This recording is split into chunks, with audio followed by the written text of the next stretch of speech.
नमस्कार दोस्तों, आर्यावर्त में आप सभी का स्वागत है। दोस्तों, आज मैं आप लोगों के लिए यक्ष के कुछ प्रश्न लेकर आया हूं जो उन्होंने युधिष्ठिर से पूछे थे। युधिष्ठिर ने उनका जवाब दिया था। युधिष्ठिर के जीवन में परिवर्तन आया था। युधिष्ठिर ने संयम सीखा था अपने जीवन में। अगर इन प्रश्नों के उत्तर आप सही तरीके से जान पाए तो यकीन मानिए, अगर आप अमल कर पाए तो यकीन मानिए आपके जीवन में भी परिवर्तन आएगा। शुरू करते हैं आज का सफर और देखते हैं कि सबसे पहला सवाल युधिष्ठिर से क्या पूछा गया, मगर उसके पहले डिस्क्लेमर जरूर पढ़ लीजिएगा। तो दोस्तों, जैसा कि आप लोगों को पता है कि युधिष्ठिर से जो छोटे 4 पांडव थे वो काल के ग्रास में समा गए थे। यक्ष ने उन्हें चेतावनी दी थी कि सरोवर का पानी पीने से पहले मेरे प्रश्नों का उत्तर दो, मगर चारों पांडवों में एक अहंकार था, संयम नहीं था और एक एक कर 4 के 4 काल के ग्रास में समा गए। जब युधिष्ठिर पहुंचते हैं सरोवर के पास तो यक्ष उनसे कुछ सवाल करते हैं। युधिष्ठिर अपने चारों भाइयों की तरह तत्परता नहीं दिखाते हैं, संयम दिखाते हैं और एक एक कर यक्ष के सारे प्रश्नों का जवाब देते हैं। सबसे पहला प्रश्न यक्ष पूछते हैं कि बताओ कि इस दुनिया में पृथ्वी से भी भारी क्या है, आकाश से भी ऊंचा क्या है।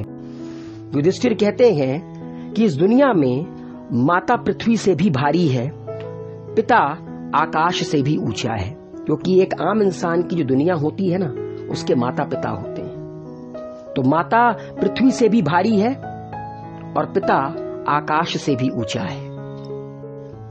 उसके बाद दोस्तों दूसरा प्रश्न यक्ष पूछते हैं कि बताओ हवा से भी तेज चलने वाली क्या चीज है और तिनके से भी ज्यादा असंख्य क्या है। तो युधिष्ठिर कहते हैं कि हमारा जो मन है ना, ये हवा से भी तेज चलता है और जो चिंता होती है वो तिनकों से भी ज्यादा असंख्य होती है। और दोस्तों, एक बार अर्जुन ने भगवान श्री कृष्ण से पूछा था कि माधव, कभी कभी आप कोई कार्य मत करो फिर भी आपका शरीर थक जाता है, ऐसा क्यों होता है। तो भगवान श्री कृष्ण कहते हैं कि जब आपका मन भागता है तो आपका शरीर थकता है। मैं आप लोगों को एक बहुत सिंपल सा एग्जांपल देता हूं। जब आपके मन में तरह तरह की बातें चलती होंगी ना, तो आप अपने आप को ना कमजोर महसूस करेंगे, आप अपने आप को थका हुआ महसूस करेंगे। क्योंकि जब मन भागता है तो शरीर थकता है। और दोस्तों, ये बात 100% सच है कि सबसे तेज चलने वाली चीज मन है, जो हवा से भी तेज चलती है, अभी इधर तो कल उधर। और इस दुनिया में तिनकों से भी ज्यादा असंख्य अगर कोई चीज है तो वो चिंता है। एक चिंता खत्म होती है, दूसरी आती है, दूसरी खत्म, तीसरी आती है। तिनके कम पड़ जाएंगे मगर चिंताएं कम नहीं पड़ेंगी। युधिष्ठिर से फिर तीसरा सवाल यक्ष करते हैं कि बताओ रोगी का मित्र कौन है, मृत्यु के समीप व्यक्ति का मित्र कौन है। तो युधिष्ठिर कहते हैं कि रोगी का मित्र है वैद्य, जिसको आज हम डॉक्टर कहते हैं, क्योंकि रोगी को वही बचा सकता है। रोगी का सबसे परम मित्र होता है वैद्य। और जो इंसान मृत्यु के समीप है उसका सबसे परम मित्र है दान, क्योंकि मृत्यु होने वाली है, कुछ भी लेकर नहीं जाएगा, दान देकर जाए। तो मृत्यु के समीप जो होता है उसका सबसे बड़ा मित्र दान होता है। उसके बाद यक्ष ने अपना चौथा सवाल किया कि यश का प्रमुख स्थान क्या है, सुख का मुख्य स्थान क्या है। तो युधिष्ठिर कहते हैं कि इस जीवन में यश का मुख्य स्थान दान है और सुख का मुख्य स्थान शील है।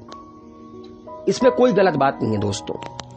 हम लोगों के पास जब यश आता है तो फिर हम भूल जाते हैं उनको जो हमसे कमजोर होते हैं या हमसे नीचे होते हैं। समुद्र में पानी अथाह होता है मगर वो भी नदियों का उद्धार होता है। तो यश का मुख्य स्थान है दान। आप कितना दान करते हैं। दान का मतलब ये नहीं होता है कि आप पैसे दान कर रहे हो, आप कपड़े दान कर रहे हो। सबसे बड़ा दान पता है इस जीवन में क्या है? विद्या का दान, ज्ञान का दान। क्योंकि पैसों का दान आप आज करेंगे कल शायद ना कर पाए, मगर विद्या का दान आप आज कर रहे हैं और हमेशा करेंगे। हो सकता है कि आपकी विद्या के दान से, आपके ज्ञान के दान से किसी का जीवन परिवर्तित हो जाए। तो यश का मुख्य स्थान दान है और सुख का मुख्य स्थान है शील। देखिए दोस्तों, जब इंसान नाकामयाब होता है तब लोगों से अच्छे से मिले, शीलता दिखाए, शालीनता दिखाए, तो ये बड़ी चीज नहीं होती है। मगर जब इंसान कामयाब होता है, जब इंसान के पास धन, दौलत, यश, कीर्ति सब कुछ होता है, तब इंसान अगर शील रहे, उसके अंदर शालीनता हो, वो लोगों से शालीनता से व्यवहार करे, तो इससे बड़ा सुख इस जीवन में कुछ नहीं है। क्योंकि एक बात याद रखिएगा, आप ऊपर की तरफ जब जाते हैं तो लोगों से ना हमेशा शालीनता से पेश आना चाहिए, क्योंकि कल को जब आप नीचे गिरेंगे तो आपको ये चेहरे मिलेंगे। और इस दुनिया में ऐसी कोई चीज नहीं है जो नीचे नहीं आएगी। अंगराज कर्ण को गंगापुत्र भीष्म ने कहा था कि जो जितना तेजी से ऊपर जाता है ना, वो उतना तेजी से नीचे आता है। तो जब ऊपर की तरफ बढ़ रहे हो तो लोगों से शालीनता से पेश आओ, क्योंकि जब नीचे गिरोगे ना तो वही चेहरे आपको मिलेंगे। अगला सवाल यक्ष ने युधिष्ठिर से किया कि धन्य पुरुषों में उत्तम गुण क्या है, मनुष्य का परम आश्रय क्या है। तो युधिष्ठिर जवाब देते हैं कि धन्य पुरुषों में उत्तम गुण है कार्य कुशलता। देखिए दोस्तों, एक आम मनुष्य में और एक धन्य पुरुष में अंतर क्या है। एक आम मनुष्य काम को आम तरीके से करता है, मगर एक धन्य पुरुष काम को कार्य कुशलता के साथ करता है। वो अपनी पूरी आत्मा झोंक देता है उस कार्य में। एक धन्य पुरुष की सबसे बड़ी निशानी, सबसे बड़ा उत्तम गुण यही है, कार्य कुशलता। और मनुष्य का परम आश्रय है दान, दान करना। यक्ष युधिष्ठिर से सवाल करते हैं कि लाभों में प्रधान लाभ क्या है, सुखों में उत्तम सुख क्या है। युधिष्ठिर जवाब देते हैं कि लाभों में प्रधान लाभ है निरोगी काया। अगर आपका शरीर निरोगी है, अगर आपका मन निरोगी है, अगर आपका दिमाग निरोगी है, तो इससे बड़ा लाभ इस दुनिया में कुछ भी नहीं है। क्योंकि अगर आपका काया रोगी है तो फिर आप जीवन में कुछ नहीं कर सकते। आप दिन रात वैद्य के पास जाएंगे, डॉक्टर के पास जाएंगे। अगर आपका दिमाग रोगी है तो आप कुछ नहीं कर सकते। अगर आपका दिमाग आपके वश में नहीं है तो फिर ये आपके जीवन को चलाएगा और आपको कोई लाभ नहीं होगा। तो लाभों में प्रधान लाभ है निरोगी काया, और सुखों में उत्तम सुख है संतोष। जो लोग संतोष करते हैं, जो लोग ऐसा नहीं है कि सब कुछ मिल गया फिर भी देख रहे हैं कि बगल वाले के पास क्या है, जितना मिला अच्छा है, और मेहनत करेंगे और पाएंगे। क्योंकि एक बात याद रखिएगा दोस्तों, लोगों को वही मिलता है जो वो डिजर्व करते हैं। तो संतोष होना इस दुनिया का उत्तम सुख है।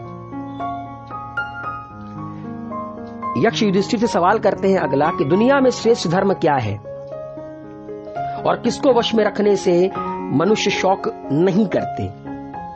युधिष्ठिर जवाब देते हैं कि दया इस दुनिया में श्रेष्ठ धर्म है। अगर आपके अंदर दया नहीं है तो कुछ भी नहीं है। लेकिन दोस्तों एक बात और याद रखिएगा, कभी कभी क्या होता है कि जो दया होती है हम उसको समझ नहीं पाते। हम गलत लोगों के समक्ष दया दिखा देते हैं, जो कि गलत है।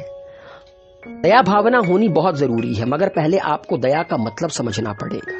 तो दया सबसे श्रेष्ठ धर्म है, और मन को अगर वश में रखा जाए तो फिर इंसान के पास शोक करने का कोई कारण नहीं होता है। क्योंकि जैसा कि मैंने आप लोगों को पहले भी बताया, मन भागता है तो फिर मनुष्य कहीं ना कहीं शोक मनाता है, क्योंकि हम वो चीज कर बैठते हैं जिसके बारे में हम ढंग से जानते भी नहीं हैं। कई सारी गलतियां हम ऐसे करते हैं कि मन किया तो कर लिया, कहते नहीं मन यार मन किया कर लिया, और अक्सर उस चीज का हम भुगतान करते हैं। तो मन अगर आपके वश में है तो फिर आपके पास शोक का कोई कारण नहीं है। तो दोस्तों ये कुछ प्रश्न थे यक्ष के जो उन्होंने युधिष्ठिर से पूछे, जो मैंने आप लोगों को बताए। उम्मीद है आप लोगों को पहला भाग अच्छा लगा होगा। आर्यवर्त को अपना प्यार दीजिए, वीडियो को लाइक शेयर कमेंट कीजिए। हेल्दी रहिए, सेफ रहिए, मस्त रहिए।